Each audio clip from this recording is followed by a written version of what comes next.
వైసీపీకి అధికారమిస్తే ఏపీని 5 ఏళ్ల పాటు అంధకారంలోకి నెట్టేశారని సీఎం చంద్రబాబు మండిపడ్డారు. ప్రస్తుతం ఉన్నది ప్రజాప్రభుత్వం, సంక్షేమం అభివృద్ధి రెండూ చేయాలనేదే నా అభిమతమని పేర్కొన్నారు. తణుకులో ఏర్పాటు చేసిన స్వచ్ఛ దివస్ కార్యక్రమంలో సీఎం చంద్రబాబు పాల్గొన్నారు. ఉదయం తణుకు చేరుకున్న సీఎం చంద్రబాబుకి మంత్రులు, పార్టీ నేతలు ఘన స్వాగతం పలికారు. మంత్రి Nimmala Ramanaidu, Swachhandhra corporation chairman K Pattabhiram, జిల్లా కలెక్టర్ చదలవాడ నాగరాణి, జిల్లా ఎస్పీ అద్నాన్ నయీం అస్రీ, తణుకు ఎమ్మెల్యే ఆరుమల్లి రాధాకృష్ణ, ఎమ్మెల్యేలు పులపర్తి రామాంజనేయులు, బొమ్మిడి నాయకర్, బొలిశెట్టి శ్రీనివాస్, పితాని సత్యనారాయణ, మద్దిపాటి వెంకటరాజు, శాసనమండలి మాజీ విప్ అంగర రామ్మోహన్ సీఎంకు స్వాగతం పలికారు.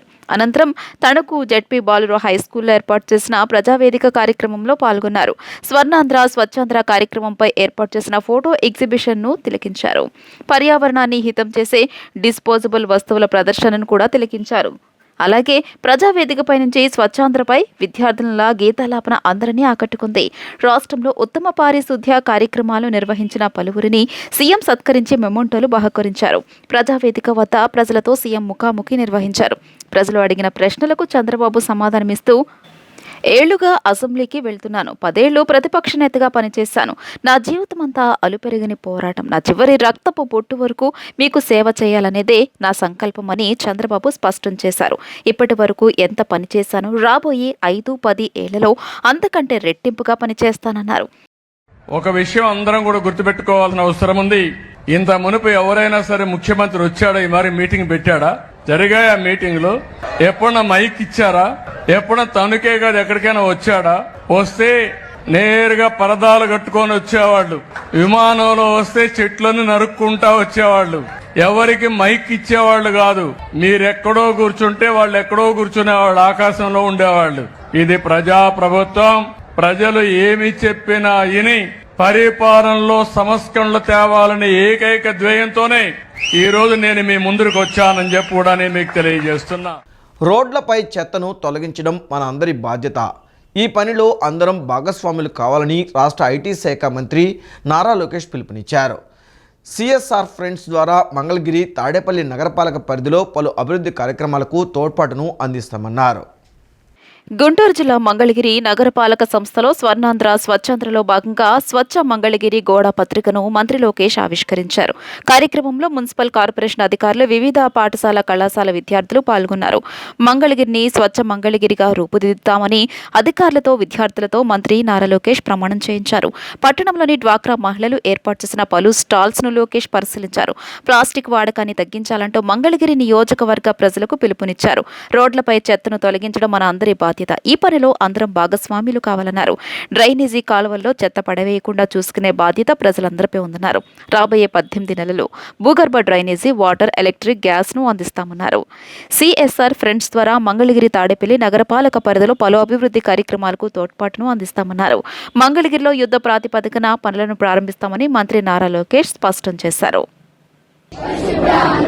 సాధించే సంకల్పానికి కట్టుబడి ఉంటానని ఈ రోజు పరిశుభ్రత గురించి నేను చేసిన ఈ ముందు శుభ్రపరచడంలో సహాయం చేస్తోందని నమ్ముతూ ఈ రోజు నుండి సింగిల్ యూజ్డ్ ప్లాస్టిక్ వాడకం నిషేధంపై నా తోటి వారికి కూడా అవగాహన కల్పించడానికి ప్రయత్నిస్తానని మన ఆంధ్రప్రదేశ్ ను స్వచ్ఛ ఆంధ్రప్రదేశ్ గా తీర్చిదిద్దేటట్లు నా వంతు కృషి చేస్తానని.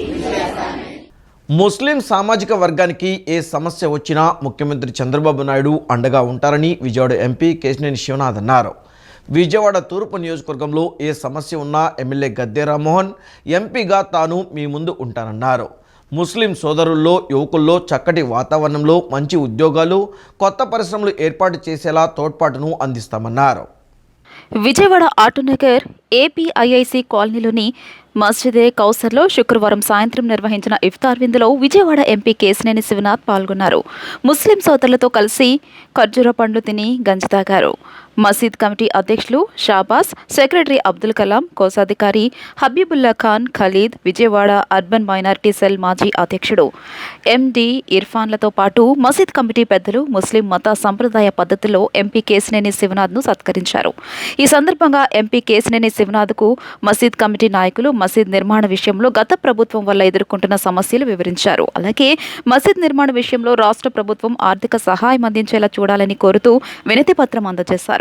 గత ప్రభుత్వం రోడ్డు వెడల్పు చేయాలని, అందుకు అడ్డుగా ఉన్న మసీదును పక్కకు జరిపి నిర్మించుకోవాల్సిందిగా కోరటం జరిగిందని, అందుకు మసీద్ కమిటీ సమ్మతించి ప్రభుత్వం చూపించిన స్థలంలో మసీద్ నిర్మాణం చేపట్టినట్లు తెలియజేశారు. అయితే నిర్మాణ విషయంలో గత ప్రభుత్వం ఒక్క రూపాయి కూడా సాయం చేయలేదని, ఆటోనగర్ కాలనీలోని ముస్లింలు చందాలు వేసుకుని మసీద్ నిర్మాణం కొనసాగిస్తున్నట్లు తెలియజేశారు. ఎంపీ కేశినేని శివనాథ్ గారి సమస్యపై సానుకూలంగా స్పందించి ముఖ్యమంత్రి చంద్రబాబు నాయుడు దృష్టికి తీసుకువెళ్తానన్నారు. అనంతరం ఎంపీ కేశినేని శివనాథ్ మాట్లాడుతూ ముస్లిం సమాజం పారిశ్రామికంగా అభివృద్ధి చెందడానికి ముఖ్యమంత్రి చంద్రబాబు నాయుడు అందిస్తున్న పథకాలు వినియోగించుకుని ముస్లిం యువత ఎంటర్ప్రెన్యూర్గా ముందడుగు వేయాలన్నారు. ఇందుకోసం స్వయం ఉపాధి రంగంలో స్కిల్ డెవలప్మెంట్ సెంటర్స్లో శిక్షణ ఇప్పిస్తానని తెలియజేశారు. ముఖ్యమంత్రి చంద్రబాబు ఇమాంలకు 10,000 రూపాయలు ఇస్తానని విడుదల చేశారని, మైనారిటీ ఫైనాన్స్ కార్పొరేషన్లో కూడా నిధులు విడుదల చేస్తున్నారని చెప్పారు. ఎటువంటి సమస్యలు ఎదురైనా ముస్లిం సామాజిక వర్గానికి గౌరవ ముఖ్యమంత్రి నారా చంద్రబాబు నాయుడు గారు ఏ విధంగా ఉన్నారో మేము ఇక్కడ ప్రజాప్రతినిధులుగా గద్దె రామ్మోహన్ రావు కానీ నేను కానీ ఏ సమస్య ఉన్నా మేము ముందుంటామని వారికి తెలియజేయడం జరిగింది. అంతేకాకుండా ఇవాళ మన గౌరవ ముఖ్యమంత్రి గారు మాట నిలబెట్టుకున్నట్టు మీకు ఏ అవసరాలు ఉన్నా కూడా అంటే ఇమాములకి 10,000 ఇస్తానన్నారు, అట్లా విధంగా రిలీజ్ చేశారు. రేపు మైనార్టీ కార్పొరేషన్లో కూడా నిధులు రిలీజ్ చేయబోతున్నారు.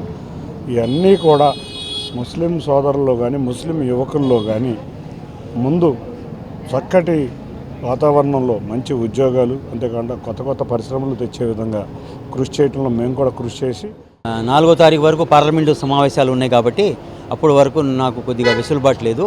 4వ తారీఖు తర్వాత నేను వస్తాను. విజయవాడ వచ్చినప్పుడు మన ఆఫీస్కి వచ్చి అన్ని విషయాలు కూలంకషంగా మాట్లాడుకుందాం. మీ సమస్యలు ఏవైతే ఉన్నాయో అన్నీ చేస్తానని వాగ్దానం ఇవ్వడం జరిగింది.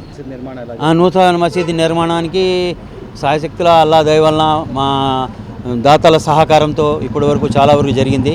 దాదాపు ఇంకా 1,50,00,000 రూపాయలు అవసరం ఉంది మాకు. ఆ ఫండ్ గురించి కూడా కొంత వారి ముందు చెప్పడం జరిగింది. ప్రజారోగ్యానికి పరిశుభ్రతే మూల కారణమని, ప్లాస్టిక్ రహిత జీవన విధానంతోనే సంపూర్ణ ఆరోగ్యం సాధ్యమని, స్వచ్ఛాంధ్రలో ప్రతి ఒక్కరి భాగస్వామ్యం కావాలని Mylavaram MLA Vasantha Venkata Krishnaprasad, CCLA commissioner G Jayalakshmi, NTR జిల్లా కలెక్టర్ లక్ష్మీశాలు పిలుపునిచ్చారు.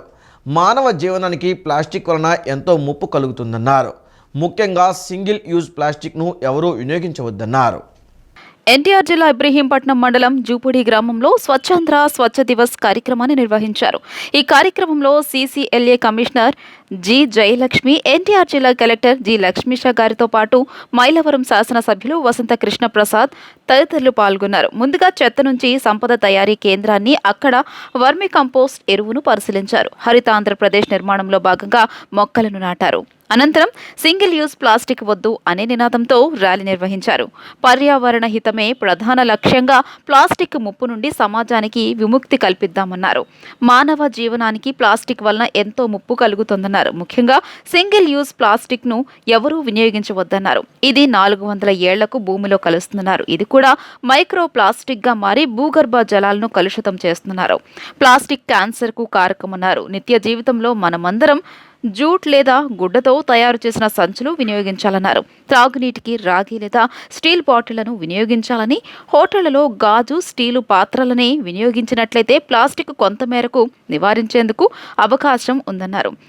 ఈ ఒక్కసారి వాడి పారేసే ప్లాస్టిక్ మీద అధిక పన్నులేయటం, ఉత్పత్తిదారుల్ని ఆపటం, ఇవన్నీ చేయవలసిన అవసరం ఖచ్చితంగా ప్రభుత్వాల బాధ్యత. లేకపోతే జరిగే నష్టం ఏంటన్నది ఇందాక కలెక్టర్ గారు చెప్పారు. ఒకసారి వాడి పడేసిన ప్లాస్టిక్ కవరు భూమిలో ప్రకృతిలో కలిసిపోవాలంటే కనీసం 400 సంవత్సరాల పైచిలకు పెట్టే అవకాశం ఉంది.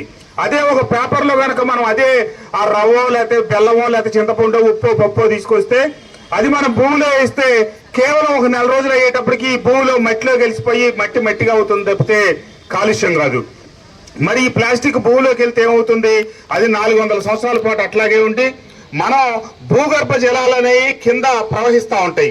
వెళ్ళి ఆ జలాల్లో కలిసి మనం తాగే నీళ్ళలో ఈ ప్లాస్టిక్ కూడా ఏర్పడి ఈ రోజు క్యాన్సర్ లాంటి ఇబ్బందికరమైన జబ్బులు వచ్చి ప్రజలు తీవ్ర అనారోగ్యానికి గురవుతున్నారంటే ఈ ప్లాస్టిక్ ఒక కారణం. మాజీ మంత్రి వైఎస్ వివేకానందరెడ్డి దారుణ హత్య జరిగి 6 ఏళ్లు అవుతున్నా ఇంకా న్యాయం జరగలేదని ఆయన కుమార్తె డాక్టర్ సునీత ఆవేదన వ్యక్తం చేశారు. ఈ కేసులో సాక్షులు అనుమానాస్పద రీతిలో చనిపోతున్నారని, వారిని కాపాడుకోవాల్సిన బాధ్యత రాష్ట్ర ప్రభుత్వంపై ఉందని సునీత విజ్ఞప్తి చేశారు. వివేక 6వ వర్ధంతి వేళ వైఎస్ఆర్ జిల్లా పులివెందుల్లో ఆయన సమాధి వద్ద కుటుంబ సభ్యులు ప్రార్థన నిర్వహించారు. సమాధి వద్ద వివేక భార్య సౌభాగ్యమ్మ, కుమార్తె సునీత, అల్లుడు రాజశేఖర్ రెడ్డి పూలమాల వేసి నివాళులు అర్పించారు. అనంతరం మీడియాతో మాట్లాడిన సునీత కీలక వ్యాఖ్యలు చేశారు. మాజీ మంత్రి వైఎస్ వివేకానందరెడ్డి దారుణ హత్య జరిగి 6 ఏళ్లవుతున్నా ఇంకా న్యాయం జరగలేదని ఆయన కుమార్తె డాక్టర్ సునీత ఆవేదన వ్యక్తం చేశారు. ఈ కేసులో నిందితుల్లో ఒకరు తప్ప మిగిలిన వారంతా బయట తిరుగుతున్నారని సునీత చెప్పారు. సిబిఐ కోర్టులో ట్రయల్ కూడా మొదలు కాలేదన్నారు. దర్యాప్తు ముందుకు సాగకుండా నిందితులు సిస్టమ్ను మేనేజ్ చేస్తున్నారనే అనుమానం కలుగుతోందన్నారు. నిందితుల కంటే ఈ కేసులో బాధితులైన తమకే ఎక్కువ శిక్ష పడుతున్నట్లు అనిపిస్తోందని ఆవేదన వ్యక్తం చేశారు. అయినా న్యాయ పోరాటం కొనసాగిస్తామని స్పష్టం చేశారు. ఈ కేసులో సాక్షులు అనుమానాస్పద రీతిలో చనిపోతున్నారని, వారిని కాపాడుకోవాల్సిన బాధ్యత రాష్ట్ర ప్రభుత్వంపై ఉందని సునీత విజ్ఞప్తి చేశారు. పవిత్ర రంజాన్ మాసంలో ఉపవాస దీక్షలు నిర్వహించే ముస్లింలు దీక్ష విరమణ అనంతరం పౌష్టికాహారం స్వీకరించేందుకు పంజా సెంటర్లో ఏర్పడిన స్టాల్స్ ఎంతగానో ఉపకరిస్తున్నాయని టీడీపీ పశ్చిమ నియోజకవర్గ నాయకుడు ఎంఎస్ బేగ్ అన్నారు. ముస్లింలతో పాటు ముస్లిమేతరులు సైతం ఈ స్టాల్స్లలో లభించే హలీం, ఫలూదా రుచులను ఆస్వాదిస్తుంటారని తెలిపారు. పంజా సెంటర్కే పరిమితం కాకుండా కృష్ణవేణి క్లాత్ మార్కెట్ వద్ద కూడా అదనంగా కొన్ని స్టాల్స్ ఏర్పాటు చేశారని ఆయన వివరించారు. ముస్లింలు పవిత్రంగా భావించే రంజాన్ మాసం కావడంతో విజయవాడ పంజా సెంటర్ సందడిగా మారింది. ఉపవాస దీక్షలు ముగిసిన అనంతరం ఈ సీజన్లో మాత్రమే లభించే రుచికరమైన హలీం, ఫలూదా వంటి పదార్థాలను ఆస్వాదించేందుకు ముస్లింలు ఇష్టపడతారు. వారితో పాటు ముస్లిమేతరులు సైతం ఎంతో మక్కువతో వీటిని ఆరగిస్తుంటారు. దీంతో ఈ ప్రాంతంలో రుచికరమైన మాంసాహార, శాకాహార పదార్థాలను అందించే స్టాల్స్ పెద్ద సంఖ్యలో ఏర్పాటయ్యాయి.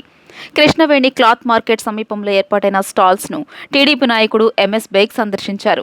వ్యాపారులను కలుసుకుని సీజన్ ఎలా ఉందో అడిగి తెలుసుకున్నారు.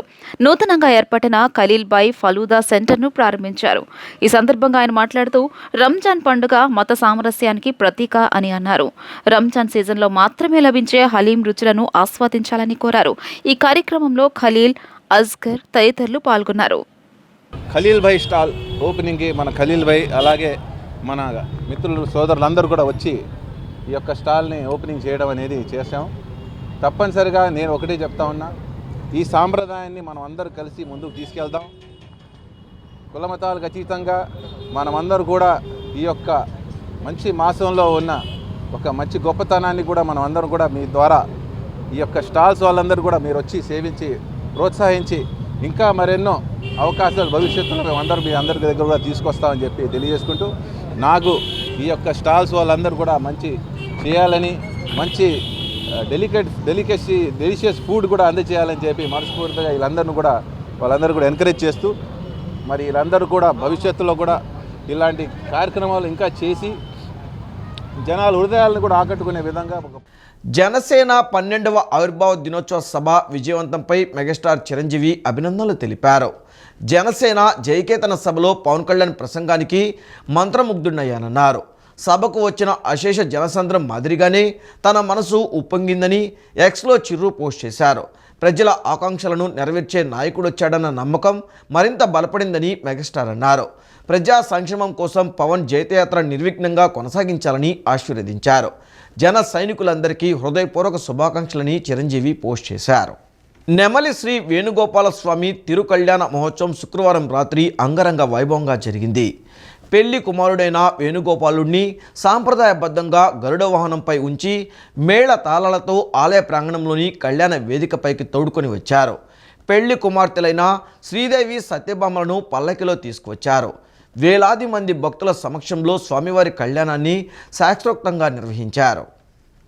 భక్తుల అభీష్టములు నెరవేర్చే దేవుడు నెమ్మలి స్వయంభూ శ్రీ వేణుగోపాల స్వామివారి 68వ వార్షిక బ్రహ్మోత్సవాల్లో భాగంగా శుక్రవారం రాత్రి రుక్మిణి సత్యభామ సమేత వేణుగోపాల స్వామి తిరు కళ్యాణ మహోత్సవం కన్నుల పండుగగా జరిగింది.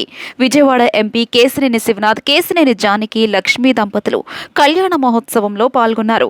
ఎంపీ కేశినేని శివనాథ్ దంపతులకు ఆలయాధికారులు ఘన స్వాగతం పలికారు. ఎమ్మెల్యే కొలికిపూడి శ్రీనివాసరావు, కొలికిపూడి మాధవి దంపతులు, మాజీ సిబిఐ డైరెక్టర్ జేడి లక్ష్మీనారాయణ కూడా ఈ కళ్యాణ మహోత్సవంలో పాల్గొన్నారు. శ్రీ వేణుగోపాల స్వామి వారికి ఎంపీ కేశినేని శివనాథ్ దంపతులు పట్టు వస్త్రాలు సమర్పించారు. వేద మంత్రోచ్చరణలు, మంగళ వాయిద్యాల మధ్య వైభవంగా జరిగిన స్వామివారి కళ్యాణాన్ని కనులారా వీక్షించి స్వామివారి అనుగ్రహం పొందారు. ఈ సందర్భంగా వేద పండితులు స్వామివార్లకు శ్రీ విశ్వక్సేన ఆరాధన, పుణ్యాహవచనం, రక్షాబంధనం, మధుపర్క నివేదన, విశేష అర్చన, మహాసంకల్పం, ముత్యపు తలంబ్రాలు, బ్రహ్మముడి, మంగళహారతి నిర్వహించారు. ఈ కార్యక్రమంలో భక్తులు పెద్ద ఎత్తున పాల్గొన్నారు. మోపిదేవి మండలం పెద్దప్రోలు భక్తులతో కిటకిటలాడింది. శక్తిపీఠ శ్రీ అద్దంకి నాంచారమ్మ అమ్మవారి వార్షిక జాతర ఉత్సవం శుక్రవారం ప్రారంభమైంది. భక్తులు అమ్మవారికి మొక్కులు సమర్పించి దర్శనానికి బారులు తీరారు. భక్తులకు అన్నప్రసాదం పంపిణీ చేశారు. మోపిదేవి మండలంలోని పెద్దప్రోలు గ్రామంలో వేంచేసి ఉన్న శ్రీ అద్దంకి నాంచరమ్మ వారి ఆలయ వార్షిక జాతర మహోత్సవాలు శుక్రవారం వైభవంగా నిర్వహించారు. రాత్రి గుడి సంబరం అంగరంగ వైభవంగా జరిగింది. ఈ సందర్భంగా ఆలయ ప్రాంగణంలో అన్నమాచార్య కీర్తనలు, కూచిపూడి భరతనాట్యం, భక్త చింతామణి, బాలనాగమ్మ నాటకం, సినీ గాయని శ్రావణ భార్గవి, రవి మెలోడీస్ ఆర్కెస్ట్రా, అఘోరా వేషాలు, తీన్మార్ వాయిద్యాలు, mimicry show, magic show, Murali కోలాటాలు నిర్వహించారు. అవనిగడ్డ ఎమ్మెల్యే మండలి బుద్ధప్రసాద్ కుటుంబ సమేతంగా అమ్మవారిని దర్శించుకుని ప్రత్యేక పూజలు చేశారు. అనంతరం అన్న సమారాధన నిర్వహించారు. పెద్ద ఎత్తున భక్తులు పాల్గొన్నారు. ఆలయ కమిటీ చైర్మన్ ఆకుల వెంకటరామయ్య, ఆలయ అభివృద్ధి కమిటీ చైర్మన్ గురుప్రసాద్, ఆలయ కార్యదర్శి కూరపాటి కోటేశ్వరరావు ఏర్పాట్లను పర్యవేక్షించారు. శ్రీ అద్దంకి నాంచారమ్మ వారి యొక్క తిరణాలు మాఘశుద్ధ పౌర్ణమి రోజు అత్యంత వైభవోపేతంగా నిర్వహించబడుచు ఉన్నవి. అలాగే అమ్మవారు మాఘశుద్ధ పాడ్యమి నుంచి అలాగే పాల్గొన శుద్ధ పౌర్ణమి దాకా ప్రతి చోట కూడా ప్రతి ఇంటా తిరిగి ఆ యొక్క అమ్మవారు కుంగు బంగారమై ప్రతి ఇంటా కూడా తిరిగి భక్తుల యొక్క కోరికలన్నీ కూడా తీర్చుకుంటూ పాల్గొన శుద్ధ పౌర్ణమి నాడు అత్యంత వైభవోపేతంగా తిరణాలు నిర్వహించబడుచు ఉన్నవి. కావున వేలాది మంది భక్తులందరూ కూడా ఈ యొక్క తిరణాలకు విచ్చేసి జరిగేటువంటి యొక్క అంగరంగ వైభవమైనటువంటి సంబరాలంతా కూడా చూసుకుని అమ్మవారి యొక్క దర్శనం చేసుకుని అమ్మవారి యొక్క కోరికలన్నీ కూడా తీర్చుకుంటూ 20 ఏళ్ల వయసున్న ఒడిశా యువతకి విజయవాడ ఆస్టర్ రమేష్ ఆసుపత్రి వైద్యులు బృందం అరుదైన గుండె శస్త్రచికిత్స చేసి పునర్జన్మను ప్రసాదించారు. తాను బతకడమే కష్టంగా ఉన్న తరుణంలో 10 గంటల పాటు శ్రమించి వైద్యం అందించిన ఆస్టర్ రమేష్ ఆసుపత్రి వైద్యులకు వారి కుటుంబ సభ్యులు కృతజ్ఞతలు తెలియజేశారు. నగరంలోని రమేష్ ఆసుపత్రిలో పీడియాట్రిక్ కార్డియాలజిస్టులు doctor Vasudev, doctor Jyothiprakash, doctor Anusha, గుండె శస్త్ర నిపుణులు డాక్టర్ శివప్రసాద్, సిద్ధార్థ, నాదేళ్ల గిరిధర్ పలువురు హాస్పిటల్ యాజమాన్యం కలిసి విలేకరుల సమావేశాన్ని నిర్వహించారు. పీడియాట్రిక్ కార్డియాలజిస్ట్ డాక్టర్ వాసుదేవ్ మాట్లాడుతూ ఒరిస్సాకి చెందిన 20 ఏళ్ల యువతికి అత్యంత క్లిష్టమైన శస్త్రచికిత్సను విజయవంతంగా నిర్వహించి ఆమెకు కొత్త జీవితాన్ని ప్రసాదించినట్టు తెలియజేశారు. ఒరిస్సా రాష్ట్రం జైపూర్ జిల్లాకి చెందిన 20 ఏళ్ల రీనా ఇటీవల గుండె నొప్పి రావడంతో స్పృహ తప్పి కింద పడిపోయింది. కటక్ మెడికల్ కాలేజ్లో జాయిన్ చేశారు. మెరుగైన వైద్యం కోసం కుటుంబ సభ్యులు, స్నేహితులు సాయంతో భువనేశ్వర్ కేర్ ఎయిమ్స్ ఆసుపత్రికి తీసుకెళ్లిన ఈ చికిత్సకు సంబంధించిన మెరుగైన సదుపాయాలు లేకపోవడంతో విజయవాడ రమేష్ ఆసుపత్రికి తరలించినట్లు వాస్తవ తెలియజేశారు. ఆమెకు గుండెలో క్లిష్టమైన 3 రకాలైన గుండె సమస్యలతో ఇబ్బంది పడుతోందన్నారు. లెఫ్ట్ వెంట్రికల్ నుంచి అయోటా బాపుల్ రిపేర్, రైట్ వెంట్రికల్ నుంచి పల్మనరీ ఆర్టరీ కాండ్యూట్ రిపేర్ వంటి శస్త్రచికిత్సలు ఒకే సమయంలో నిర్వహించారు. ఆపరేషన్ ఆమెకు అధికంగా రక్తస్రావం మరియు హార్ట్ బీట్ ఒకేసారి పెరిగిపోయింది. సుమారు 15 గంటల పాటు కష్టపడి సాధారణ స్థితికి తీసుకొచ్చి శస్త్రచికిత్స విజయవంతంగా పూర్తి చేశామన్నారు. కుడి గుండె గత నుంచి ఊపిరితిత్తులకు రక్తం సరైనగా వెళ్లకపోవడం, శరీరానికి ఆక్సిజన్ అందకపోవడం లాంటి సమస్యలతో యువతి గుండె సంబంధిత క్లిష్ట సమస్యతో బాధపడిందన్నారు. ఆపరేషన్ విజయవంతం కావడంతో ఆమె సాధారణ స్థితికి వచ్చిందన్నారు. అందరితో చక్కగా ఆనందంగా మాట్లాడుతోందన్నారు. ఇలాంటి గుండె సంబంధమైన సమస్యలతో బాధపడేవారు చాలా అరుదుగా ఉంటారని, దేశంలో ఇలాంటి చికిత్సకు చేసేవాళ్లు వైద్యులు చాలా తక్కువగా ఉంటారని, చాలా సహనం కావాలన్నారు. రమేష్ ఆసుపత్రి వైద్యులు సమిష్టి కృషి వల్లనే శస్త్రచికిత్స విజయవంతమైందన్నారు. రీనా కొత్త జీవితాన్ని ప్రసాదించిన ఆస్టర్ రమేష్ ఆసుపత్రికి, వైద్య బృందానికి, రీనా కుటుంబ సభ్యులు ధన్యవాదాలు తెలియజేశారు. ఈ ఆపరేషన్ ఇంకా మనం చేయాలా లేదా, కానీ ఇటుపక్క చూస్తే వాళ్ళకి ఇంకా మనమే లాస్ట్ హోప్. ఇంక వాళ్ళు ఇంకా మనం చేయకపోతే ఇంక వాళ్ళు ఇంకా లేదు అనే తక్కువ.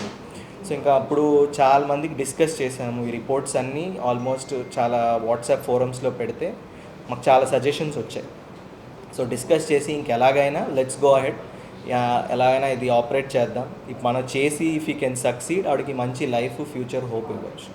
సో అలా ఛాలెంజ్గా తీసుకొని చేసాం.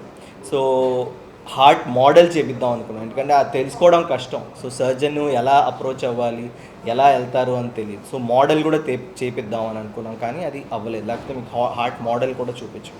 సో ఆ తర్వాత ఇంకా మనం ఈ సిటీ ఇమేజింగ్, హార్ట్స్ ఇది ఎక్కువ దాన్ని బట్టి ఒక ప్లాన్స్ చేసుకున్నాం.